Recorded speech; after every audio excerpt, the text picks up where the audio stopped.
தமிழரின் பேச்சு, தமிழகத்தின் மூச்சு. ஷாஜகான் படத்துல இருந்து மெல்லினமே பாட்டு கேட்டுட்டே இணைஞ்சிருக்கீங்க. ஹலோ எஃப்எம்ல நான் உங்க கூட சுஜி டூரிங் டாக்கீஸ்ல பேசிட்டு இருக்கேன். அது என்னடா கல்யாணம்னா போஸ்டர், பிறந்த நாள்னா போஸ்டர், எல்லாத்துக்கும் போஸ்டர் ஒட்டி இருங்க பாய், நீங்க நினைக்கிற மாதிரி போஸ்டர் இல்ல, இது டூரிங் டாக்கீஸின் வால் போஸ்டர். இன்னைக்கு வால் போஸ்டர்ல நான் உங்களுக்கு வந்து ரொம்பவே பிடிச்ச படம்னே சொல்லலாம். ஏன்னா நிறைய பேர் வந்து எம்ஜிஆர் ஃபேன்ஸ் இங்க நிறைய பேர் இருக்கீங்கன்னு எனக்கு தெரியும். சோ உங்களுக்காகவே நான் வந்து இன்னைக்கு எந்த படத்தை பத்தி பேசியிருக்கேன் அப்படின்னு பாத்தீங்கன்னா, எம்ஜிஆரோட நடிப்புல 1975ல ரிலீஸ் ஆன இதய கனி படம் தான். சோ இந்த படம் பாத்தீங்க அப்படின்னா ஜெகநாதனுடைய டைரக்ஷன்ல வெளியாச்சு. இந்த படத்துல எம்ஜிஆர், அதுக்கப்புறம் ராதா, மனோகர் அப்படின்னு சொல்லி நிறைய பேர் நடிச்சிருப்பாங்க. இந்த படம் வந்துட்டு ராதாக்கு வந்து இதுதான் ஃபர்ஸ்ட் தமிழ் படம். இதுக்கு முன்னாடி அவங்க ஹிந்தில நிறைய படங்கள் நடிச்சிருக்காங்க. இந்த படம் பாத்தீங்க அப்படின்னா 1975ல ரிலீஸ் ஆச்சு. ஏற்கனவே சொன்ன மாதிரி இந்த படம் வந்து பாத்தீங்க அப்படின்னா ஒரு பயங்கரமான ஒரு சூப்பரான படம்னே சொல்லலாம். இதுல வந்து அவர் ஒரு போலீஸ் கேரக்டர்ல வந்து நடிச்சிருப்பாரு. சோ அந்த படம் வந்து பார்க்கும்போது ஃபர்ஸ்ட் டைம் பார்க்கும்போது எனக்கு கொஞ்சம் கதை பார்க்கும்போது டக்குனு புரியல. அப்படியே பார்க்கும்போது ஹீரோயின் வந்து ஒரு இன்னசென்ட்டான கேர்ள் மாதிரி இருந்தாங்க. கடைசியா பார்த்தா இவருடைய கேஸ் ஃபைல்ல அவங்களுடைய இருக்கும். இன்னும் இவருடைய கேஸ் ஃபைல்ல அவங்க வராங்க அப்படின்னு சொல்லி பார்த்தா அவங்க வந்து டீடைல்டா என்ன ஏது என் ஒய்ஃபாவே இருந்தாலும் நான் வந்து அதுக்கு அந்த குற்றமே அப்படிங்கிற மாதிரி அவர் வந்துட்டு அதுக்கப்புறம் ரிசர்ச் பண்ணி உண்மையை கண்டுபிடிப்பாரு. இந்த மாதிரி கதை போகும். சோ நல்லாவே இருக்கும் இந்த படம் பாக்குறதுக்கு. இந்த படத்துல பாத்தீங்க அப்படின்னா MS விஸ்வநாதன் வந்து இசையமைச்சிருப்பாங்க. MS விஸ்வநாதனோட இசையில இந்த பாட்டை வந்து நம்ம எல்லாருமே கேட்டிருப்போம்.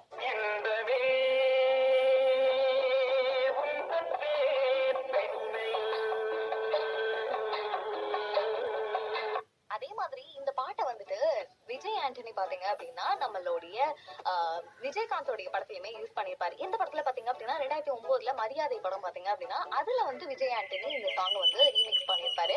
சோ அந்த பாட்டுமே கேட்கறதுக்கு நல்லா இருக்கும். இந்த படமே வந்து ஒரு நல்ல இன்வெஸ்டிகேஷன், ஒரு நல்ல லவ் ஸ்டோரி அப்படிங்கிற மாதிரி ஸ்மூத்தா கொண்டு போயிருப்பாங்க. படம் பாக்குறதுக்கு ரொம்ப சூப்பரா இருக்கும். சோ அந்த படத்தை பத்தி உங்களுக்கு ஷேர் பண்ணல எனக்கு ரொம்ப சந்தோஷம். அடுத்த நிறைய சினிமா பத்தி பேசிருக்கோம். தொடர்ந்து பேசலாம். இணைஞ்சிருங்க ஹலோ எஃப்எம் உடன். Retro Records, Hello FM 106.4 வழங்குவோர் தரத்தின் தாயகம் கே சின்னதுரையன் கோ.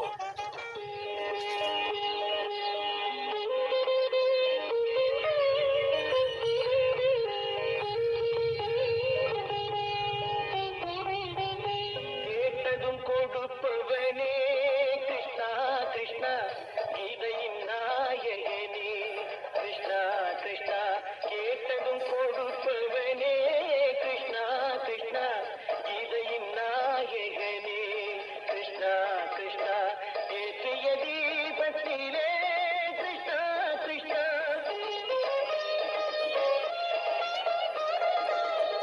ஏற்றிய தீபத்திலே கிருஷ்ணா கிருஷ்ணா, ஏழைகள் மனதை வைத்தோம் கிருஷ்ணா கிருஷ்ணா, சாற்றிய மாலையிலே கிருஷ்ணா கிருஷ்ணா, தர்மத்தை தேடி நின்றோம் கிருஷ்ணா கிருஷ்ணா, கேட்டதும் கொடுப்பவனே கிருஷ்ணா கிருஷ்ணா, இதையின் நாயகனே.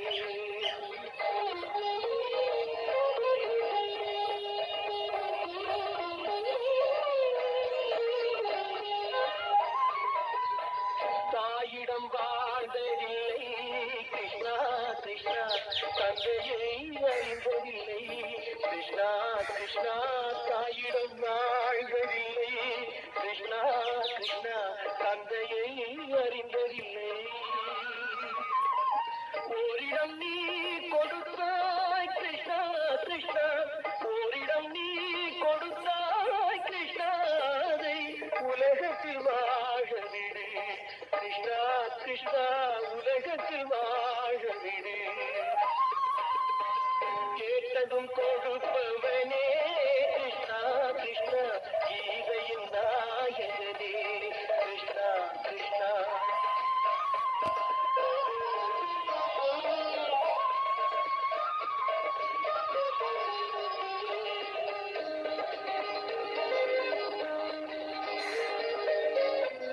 உள்ள கண்ணியே கிருஷ்ணா கிருஷ்ணா, நெஞ்சுக்கு நிம்மதியே கிருஷ்ணா கிருஷ்ணா, கோயிலில் கூடி புகுந்தோம் கிருஷ்ணா கிருஷ்ணா, உடைநிழல் தந்தருள்வாய் கிருஷ்ணா கிருஷ்ணா, கோயிலில் கூடி புகுந்தோம்